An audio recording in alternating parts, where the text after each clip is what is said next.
স্বাগত, শুভেচ্ছা স্বাগত। মোশাররফ ভাইয়ের আগমন। পতাকা উত্তোলন হবে, সবাই রাস্তায় জায়গাটা, এই জায়গাটা একটু খালি করবেন, পতাকা উত্তোলন করবেন। আজকের এই অনুষ্ঠানের সম্মানিত প্রধান অতিথি আলহাজ মোহাম্মদ মোশাররফ ভাই।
জেলা কৃষক দলের সম্মানিত আহ্বায়ক ইঞ্জিনিয়ার সাইফুল ইসলাম রনি, উপস্থিত আছেন আমাদের সদস্য সচিব এনামুল হক সুমন, কাউন্সিলর বগুড়া পৌরসভা, উপস্থিত আছেন আমাদের নেতৃবৃন্দ সানাউল হক সাহেব সুমন, আহ্বায়ক কৃষক দল কেন্দ্রীয় কমিটি আছে সামিউল আলম স্বামী, দপ্তর সম্পাদক, উপস্থিত আছেন আমাদের সম্মানিত কৃষিবিদ মাসুদুর রহমান, উপস্থিত আছে আমাদের থানা বিএনপি এবং পৌর বিএনপি সম্মানিত সভাপতি, সাধারণ সম্পাদক, সাংগঠনিক সম্পাদক, বিভিন্ন ইউনিয়ন থেকে আগত সম্মানিত নেতৃবৃন্দ, আমার কৃষক দলের ভাইরা, উপস্থিত আমাদের প্রাণপ্রিয় নেতা কর্মী, মুসলমান ভাই থেকে আমার সালাম, আসসালামু আলাইকুম, হিন্দু ভাইদেরকে আমার প্রিয় ভাইরা। আপনারা জানেন বাংলাদেশ জাতীয়তাবাদী কৃষক দল ইতিমধ্যে একটি সুসংগঠিত সংগঠন হিসেবে সারা বাংলাদেশে নাম কুড়িয়েছে। আমি বাংলাদেশ জাতীয়তাবাদী কৃষক দলের কেন্দ্রীয় কমিটির সাধারণ সম্পাদক হিসেবে দায়িত্ব পালন করেছি অনেকদিন। আমি চাই এই দলের নেতৃত্বে আমাদের প্রিয় নেতা হাসান জাফর তুহিন, শহীদুল ইসলাম বাবুলের নেতৃত্বে সারা বাংলাদেশ যেভাবে আমাদের কৃষক দল এগিয়ে গিয়েছে, আমার বিশ্বাস আগামী দিনে সকল সহযোগী সংগঠনের সঙ্গে পাল্লা দিয়ে কৃষক দল বাংলাদেশে সবচাইতে বেশি ভূমিকা রাখবে ইনশাআল্লাহ। প্রিয় নেতৃবৃন্দ, আপনাদেরকে শুধু বলতে চাই, সময় অতি কম, শুধু মেসেজ শুধু এটা দিতে চাই যে মাটিতে দাঁড়িয়ে কথা বলছি, ঠিক তার পাশে আসুন শাহজাহানপুর গাবতলী, লাগোয়া আসুন আমাদের প্রিয় নেতা শহীদ রাষ্ট্রপতি জিয়াউর রহমান, আমাদের প্রিয় দেশনেত্রী বেগম খালেদা জিয়া, আমাদের প্রিয় নেতা জনাব তারেক রহমান। সেই মাটিতে দাঁড়িয়ে কথা বলছি, তার পাশের আসন থেকে বগুড়ার মাটি, শহীদ জিয়ার ঘাঁটি, বগুড়ার মাটি, তারেক রহমান এবং খালেদা জিয়ার ঘাঁটি। প্রিয় ভাইরা, আপনাদেরকে বলতে চাই, বিগত 17 বছরে আপনারা এই হায়নাদের কারণে ভোট কেন্দ্রে যেতে পারেন নাই, কোনো ভোট দিতে পারেন নাই। এবার সুযোগ এসেছে, ভোট কেন্দ্রে যাবেন, ইচ্ছা মতো আপনার পছন্দের মাত্রাকে ভোট দেবেন।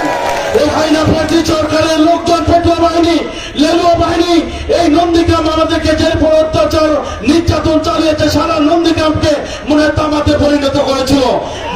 আমরা ঢাকায় গিয়েছিলাম 28 অক্টোবর, ঢাকায় বসে আছি, এখানে শুনি যে এই চত্বরে কটকেল মেরে মামলা দেওয়া শেষ, রাস্তায় রাস্তায় আটকানো শুরু করেছে। আমরা নন্দীগ্রামে ছিলাম না, আমরা শহীদ মিনারে ফুল দিয়ে গেছি, ফুল দিতে গেছি, সেখানে জখম মেরেছে। আমাদের নেতা কর্মীদের বাড়ি বাড়ি গিয়ে তাদেরকে মেরে রক্তাক্ত বানিয়েছে, মাঝগ্রামের গিয়ে মোটরসাইকেল ভেঙেছে, নেতা কর্মীদের রাস্তা বাধাগ্রস্ত করেছে। এসব হায়না ডাকাতের দল কিন্তু বাংলাদেশে নাই।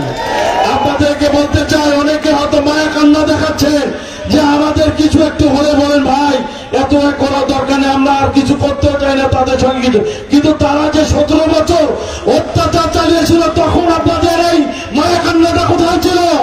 আপনার মায়া কান্না দেখাইতে পারে নাই। বিএনপি আওয়ামী লীগের মতো বড় দল নয়, উস্কানিমূলক দল নয়। বিএনপি নেতা কর্মীদেরকে বলতে চাই, আওয়ামী লীগ যেটা করেছে বিএনপি সেটা করে না, করতে দেওয়া হবে না ইনশাআল্লাহ।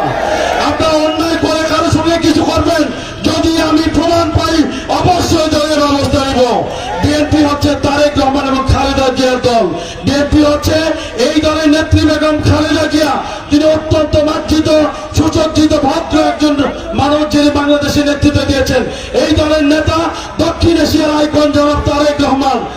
কোনো অন্যায়কে প্রশ্রয় দেই না, অন্যায়কে প্রশ্রয় দিতে দিব না। প্রিয় ভাইরা, কৃষক দল মানে হচ্ছে, আমি নিজেও কিন্তু একজন কৃষকের সন্তান। আমি যখন কৃষির কথা বলেছি, বাংলাদেশের সংসদে যখন প্রথম গিয়েছি, প্রথম দিন পান্তা ভাত খেয়ে সংসদে গিয়েছিলাম, প্রথম দিনই বলেছিলাম, মাননীয় স্পিকার, আমার নির্বাচনী এলাকা 39 বগুড়া 4 থেকে আমি নির্বাচিত হয়েছি। আমার নিবেদিত মানুষ, আমি কৃষকের ঘরের সন্তান, কৃষক নেতা হিসেবে এখানে এসেছি। আমি কৃষকের কথাই বলার জন্য এসেছি মাননীয় স্পিকার। আমি বলতে চাই আপনাদেরকে, এই কৃষক কিন্তু বাংলাদেশের 85% মানুষ আমরা কৃষক। এই কৃষক বাঁচলে বাংলাদেশ বাঁচবে। এই কৃষক দলের ভূমিকা সবচেয়ে বাংলাদেশে বেশি। আমি কৃষকের সন্তান, আপনারা সবাই কৃষকের সন্তান। প্রত্যেক ঘরে ঘরে যান, আগামী জাতীয় সংসদ নির্বাচনে কৃষি এবং কৃষকের সঙ্গে মিশে যান। আগামী দিনের এই নির্বাচনে বগুড়ার 7টি আসন তো অবশ্যই উপহার দিব, কিন্তু আমরা চাইব বাংলাদেশের সংখ্যাগরিষ্ঠ আসন দিয়ে বেগম খালেদা জিয়া এবং তারেক রহমানকে আমরা নির্বাচিত করব। আর আপনাদেরকে বলতে চাই, যারা অন্যায় করেছে, দুঃশাসন চালিয়েছে, আওয়ামী লীগ সবাই কিন্তু দোষী নয়। আওয়ামী লীগ করলে তারা যে অপরাধের শিকার হবে তাই নয়। যারা অন্যায় করেছে তাদের বিচার এই নন্দীগ্রামের মাটিতে হবে ইনশাআল্লাহ। যারা অন্যায় করেনি, যারা মানুষের সম্পদ লুট করেনি, যারা মানুষের সঙ্গে অত্যাচার করেনি, যারা কোনো সময় মানুষের ক্ষতি করার চেষ্টা করেনি, তারা আমাদের বন্ধু, তারা আমাদের ভাই। তারা যে কোনো দল করুক, আমরা তাদের বন্ধু হিসেবে, দেশের নাগরিক হিসেবে তাদেরকে আমরা সম্মান করবো। প্রিয় বন্ধুরা, আপনাদেরকে বলতে চাই, আজকে দেখেন একটি বড় দল সবসময় বলতেছে যে ভাই আমাদেরকে খাবার দাওয়াত দিয়ে না, খাবো না, খাবো না, কিন্তু তারাই কিন্তু আগে যে থাল নিয়ে বসে আছে। নন্দীগ্রাম, কাহালু, বগুড়া 7টি আসনে আমরা নির্বাচন করি। অনেক এখানে দেখি ছোট বাচ্চা কাচ্চারা আছে যারা এখন সেই ইসলামিক মাইন্ডের মনে করছে আমরাও কিন্তু মুসলমান, আমরাও ইসলামিক মাইন্ডের। তারা ফেসবুকে লেখে কি, একটা দল শুধু নির্বাচন করে পাগল হয়েছে। তো বিএনপি নির্বাচন করে পাগল হয়েছে। বিএনপি তো বাংলাদেশের কোথাও এখনো একটি আসনে প্রার্থী ঘোষণা করে নাই। তাহলে বগুড়ার 7টি আসনে প্রার্থী কারা ঘোষণা করলো? ওরা বলে যে খাবো না, কিন্তু থাল নিয়ে আগে 7টা আসনে তারা কিন্তু আগে প্রার্থী দিয়েছে। বিএনপি কিন্তু সারা বাংলাদেশে এখনো একটি প্রার্থী দেয়নি। কেন দেয়নি?